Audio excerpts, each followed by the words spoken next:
علم و عمل میں برکت عطا فرمائے، اور جس انداز سے ہم گفتگو فرما رہے تھے اسی انداز سلسلہ انداز کو تھوڑا سا آگے لے کے چلتے ہیں۔ بہت ساری احباب ہیں، نعت خوان حضرات بھی میری لسٹ میں،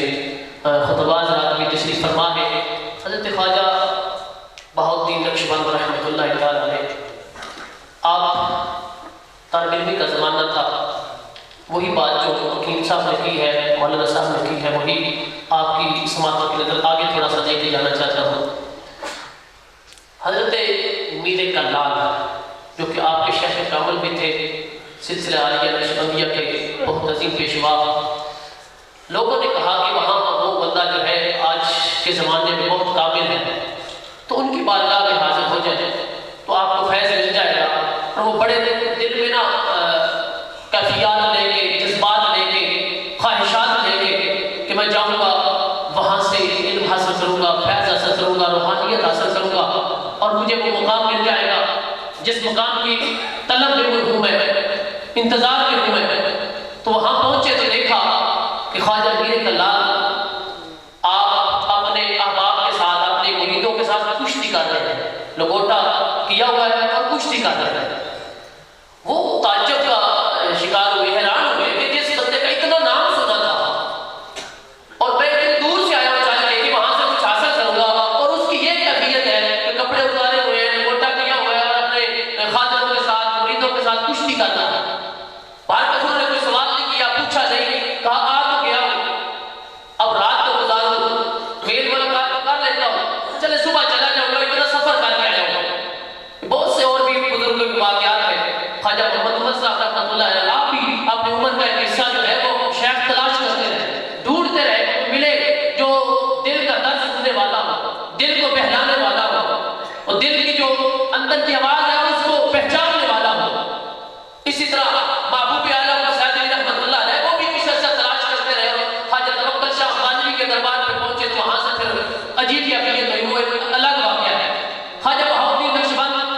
آپ تشریف لے گئے اور کوئی سوال نہیں کیا، پھر یہ منظر دیکھ کے تو کہتے ہیں آج کی رات گزارتا ہوں، شام کو لنگر کیا، لنگر کرنے کے بعد نماز پڑھی اور اپنے حجرے میں لیٹ گیا، دل میں بڑے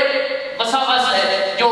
کیفیات ہیں وہ تبدیل ہوئی ہے۔ پیچھے کیا ہے مطلب یہاں پہ بھی لوگ آتے ہیں نا، یہاں پہ بھی تو بہت سارے خیالات آتے ہیں،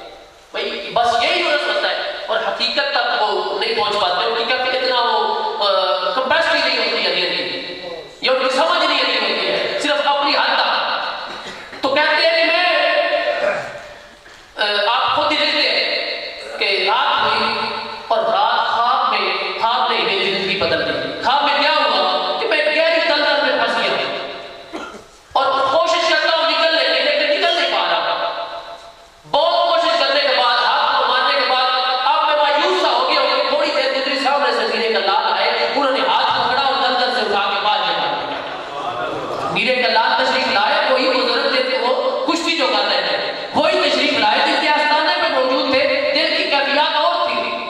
وسوسے سے دل میں، وہی آئے، انہوں نے ہاتھ پکڑا اور دلدل سے باہر نکال دیا۔ بس وہ وقت تھا، میں صبح ہوئی تو حضرت میر کلال خود ناشتہ لے کے آئے اور فرمایا کہ بھائی بیلیا، جس طرح ان کا انداز تھا، بیلیا اگر تو نے مجھے کشتی کرتے دیکھا، پوچھ لیتا تو ایک مرتبہ، مجھے خبر ملی ہے کہ کفار ہمارے دشمن جو ہے وہ اسلام کی سرحدوں پر حملہ کرنے والے ہیں، تو میرا بھی دل کیا کہ میں بھی جہاد کروں، اور جہاد کی تیاری کر رہا تھا، دوستوں کو بھی سکھا رہا تھا، خود بھی جہاد کی تیاری کر رہا تھا۔ جہاں میں قرآن کی تعلیم دیتا ہوں، حدیث کی تعلیم دیتا ہوں، وہاں پہ جہاد کی میرے اوپر فرض ہو گیا جب ہماری سرحدوں پر کفار جو ہے وہ حملہ کرتے ہیں۔ تو صاحبان اسی کا اللہ کے بندوں کے اپنے انداز ہوتے ہیں، وہ کسی نہ کسی طریقے سے بندوں کی تربیت کر رہے ہیں، وہ انداز ان کے اپنے اپنے ہوتے ہیں۔ تو جو قبلہ علامہ صاحب نے گفتگو کی ہے، میں امید کرتا ہوں کہ جن کے دلوں میں کچھ وسوسے ہوں گے نا، وہ امید ہے کہ وہ حکیمانہ گفتگو سے کچھ فرق